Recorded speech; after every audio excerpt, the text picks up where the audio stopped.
5, 4, 3, 2, 1, 0.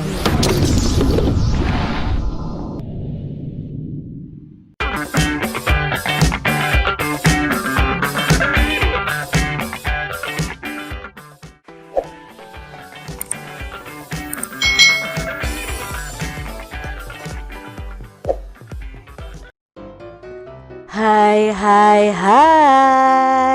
selamat datang di channel YouTube Kak Citra. Apa kabar adik-adik semuanya? Kak Citra berharap kalian dalam keadaan yang baik, sehat dan siap untuk belajar ya. Hari ini kita akan belajar bersama-sama untuk mata pelajaran tematik kelas 3. Kita belajar di tema 4, kewajiban dan hakku, subtema 4, kewajiban dan hakku sebagai warga negara, pembelajaran yang ketiga. Mari adik-adik kita belajar dengan penuh semangat ya. Di kantor kelurahan, Siti sangat senang dapat ke sekolah lagi. Siti sudah tidak demam. Siti dan teman-temannya mengunjungi kantor kelurahan. Mereka mengajukan permintaan bibit pohon angsana. Mereka membawa surat dari sekolah. Nah, di sini Siti dan teman-temannya berkunjung ke kantor kelurahan. Pak Lurah sangat senang dikunjungi anak-anak. Beliau menyampaikan agar semua orang menjaga lingkungan. Lingkungan harus bersih dan hijau. Setiap anak seharusnya memiliki satu pohon untuk dirawat. Pak Lurah memberikan anak-anak beberapa bibit pohon angsana untuk ditanam. Memang adik-adik, kewajiban kita sebagai warga negara adalah menjaga lingkungan kita supaya tetap bersih, hijau, dan indah. Anak-anak merasa sangat senang menerima bibit pohon angsana tersebut. Tidak lupa mereka mengucapkan terima kasih kepada Pak Lurah. Mereka berjanji untuk menanam dan merawat pohonnya dengan baik. Adik-adik, amati kembali teks di kantor kelurahan tadi. Lalu sebutkan kalimat yang menunjukkan saran. Dalam bacaan tadi ada kalimat yang menunjukkan saran. Apa saja ya sarannya? Yuk kita baca bersama. Kalimat yang menunjukkan saran diantaranya adalah 1. Pak Lurah menyampaikan agar semua orang itu menjaga lingkungan. Lingkungan harus bersih dan hijau. Jadi Pak Lurah itu menyarankan agar semua warga menjaga lingkungannya. Yang kedua, Pak Lurah juga menyarankan agar setiap anak itu memiliki satu pohon untuk dirawat. Dan adik-adik harus ingat, pohon itu membuat lingkungan kita menjadi rindang, adik-adik, sejuk ya. Kalian bisa menanam pohon. Semua orang berhak mendapat lingkungan yang hijau dan bersih.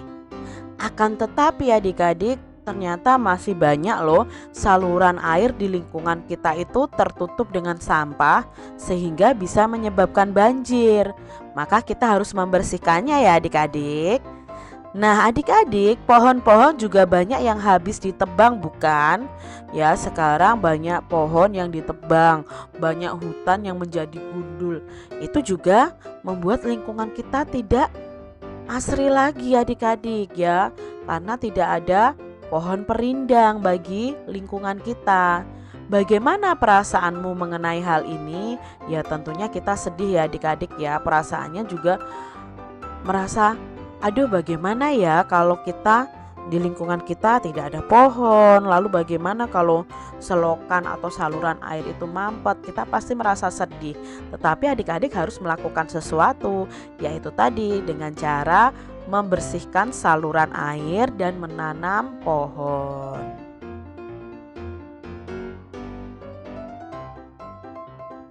Bagaimana pula saranmu mengenai hal ini? Nah, sarannya mengenai permasalahan tadi apa? Misalnya ya, di sini setiap warga sebaiknya tidak menebang pohon secara sembarangan.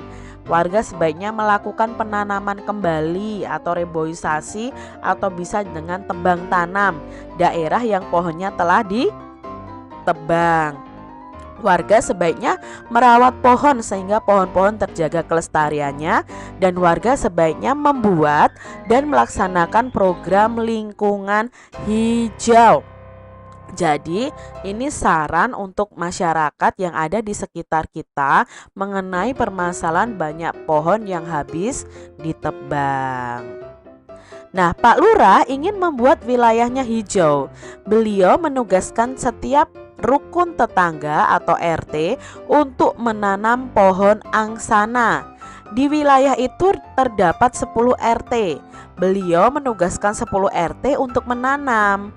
Berapa banyak bibit yang dimiliki Pak Lurah dan berapa banyak bibit yang diterima setiap RT. Jadi kita harus mengetahui terlebih dahulu banyak bibit di kelurahan, lalu kita bagi banyak bibit untuk RT, dapatnya adalah banyak RT yang ditugaskan seharusnya. Tapi di sini yang diketahui itu hanya banyak RT yang ditugaskan, malah hasil akhirnya yang diketahui. Nah, untuk mencari ini bagaimana Kak Citra? Nah, kita membuat suatu kemungkinan. Nah, adik-adik ya, kita lihat di sini, misalnya banyak bibit di kelurahan itu ada 1000. Nah, banyak RT yang ditugaskan ada 10. Maka untuk mencari banyak bibit untuk RT, itu kita bisa mencarinya dengan cara 1000 dibagi 10 sama dengan, nah untuk pembagian kalau sama-sama punya angka 0, ya kita coret saja. Ini kita coret 1, nolnya di sini juga kita coret 1. Karena angka 10 ini sudah tidak punya angka 0, ya sudah tidak boleh dicoret lagi adik-adik. Ya, coretnya harus sama banyak. Jadi 100 dibagi 1, ya jawabnya adalah 100. Maka banyak bibit untuk RT itu ada 100 buah. Contoh lain, kemungkinan lain, misalnya banyak bibit di kelurahannya 850. Lalu banyak bibit untuk RT, masing-masing RT berapa? Ya kita cari tahu dengan 850 dibagi 10 sama dengan, sama-sama punya 0 kita coret. 85 dibagi 1 sama dengan 85. Jadi banyak bibit untuk RT ada 85.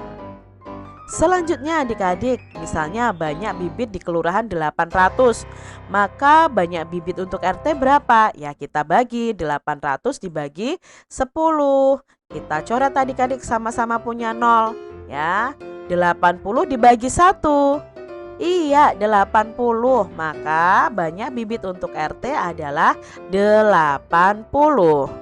Kemungkinan yang keempat, misalnya adik-adik banyaknya bibit kelurahan itu ada 730 buah. Berarti 730 dibagi 10 sama dengan, kita coret adik-adik, 0 dibagi dengan 0 kita coret. Sekarang ketemu 73 dibagi 1. Jawabnya 73. Jadi banyak bibit untuk RT ada 73.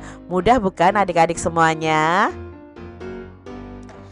Masih ingatkah adik-adik cara membuat topi? Buatlah topi seperti yang pernah kamu buat. Buat topi yang lebih kuat dan indah. Kalian bisa menggunakan kertas koran bekas atau karton manila. Sediakan juga gunting dan lem untuk berkreasi. Nah tentunya adik-adik masih ingat ya, caranya ambil selembar kertas koran, lipat kertas koran menjadi 2 bagian, sisi yang terbuka berada di bawah. Lipat ujung kanan dan kiri ke tengah lalu tekan membentuk segitiga. Lipat kertas kedua sisi ke bagian bawah ke atas lalu tekan. Bukalah kertas perlahan lalu rapikan. Topi sudah siap dipakai dan sesuaikan ukurannya dengan ukuran kepalamu. Kalian juga bisa menghiasnya adik-adik. Demikian tadi adik-adik pembahasan kita di tema 4 subtema 4 pembelajaran yang ketiga. Semoga video pembelajaran ini bermanfaat untuk adik-adik semuanya. Dan sampai jumpa lagi di video pembelajaran Kak Citra selanjutnya. Tuhan memberkati. Jangan lupa tekan tombol subscribe, lalu tekan loncengnya tekan juga tombol like, lalu share ke media sosial kalian. Jangan lupa untuk ikuti media sosial Kak Citra. Terima kasih.